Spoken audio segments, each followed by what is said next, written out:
હવે આગળ વાત કરીએ તો સાબરકાંઠા જિલ્લાના પ્રાંતિજના ચંચરબા નગર ખાતે વહેલી સવારે અમદાવાદથી હિંમતનગર તરફ જઈ રહેલ બાઇક ચાલકને કોઈ અજાણ્યા વાહન ચાલકે ટક્કર મારતા બાઇક ચાલકનું ઘટના સ્થળે જ કમકમાટીભર્યું મોત નીપજ્યું હતું।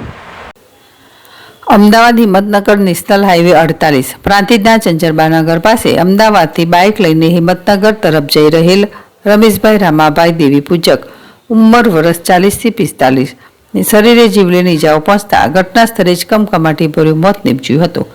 તો અજાણ્યો વાહન ચાલક અકસ્માત સર્જીને બાઇક ચાલકનું મોત નીપજાવી પોતાનું વાહન લઈને ઘટના સ્થળેથી ભાગી ગયો હતો। તો અકસ્માતની જાણ થતાં 108 તથા પ્રાંતિજ પોલીસ તાત્કાલિક ઘટના સ્થળે દોડી આવ્યા હતા।